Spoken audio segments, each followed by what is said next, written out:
ધોરણ 10 પ્રકરણ 1 સ્વાધ્યાય 1.1 એનો પહેલો દાખલો આપણે આજે જોઈશું। નીચેની દરેક સંખ્યાને તેના અવિભાજ્ય અવયવોને ગુણાકાર સ્વરૂપે દર્શાવો। પહેલો દાખલો છે જેની રકમ છે 140। 140ના આપણે અવયવ વૃક્ષની રીતે અવયવ પાડીએ તો 140ના બે અવયવ પડે।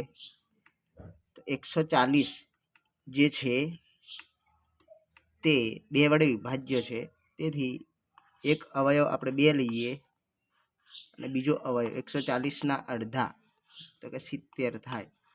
હવે 70ના બે અવયવ પાડીએ। આ જે બે અવયવ પાડી દીધા છે બેને આપણે હવે ધ્યાને લેવાના નથી, જે 70 છે એને ધ્યાને લઈએ। તો 70ના બે અવયવ, 70ને બે વડે ભાગી શકાય તો કે હા ભાગી શકાય। 70ને બે વડે ભાગીએ તો બીજો અવયવ મળે 35।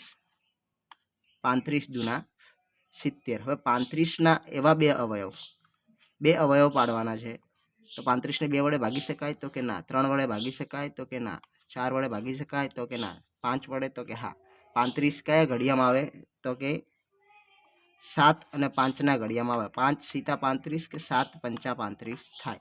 હવે 7 જે વધે છે એના કોઈ અવયવ પડતા નથી, એટલે 7 પોતે વધશે અને એક એનો અવયવ રહેશે જે 1 છે।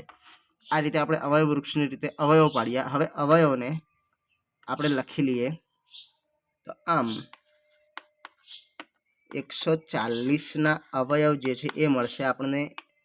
જે ડાબી બાજુ જે છે તે અવયવ રહેશે તો 2 ગુણ્યા 5 ગુણ્યા 7। અહીં 2 બે વાર છે તો એને આપણે 2નો વર્ગ લખી શકીએ, તો 2નો વર્ગ ગુણ્યા 5 ગુણ્યા 7।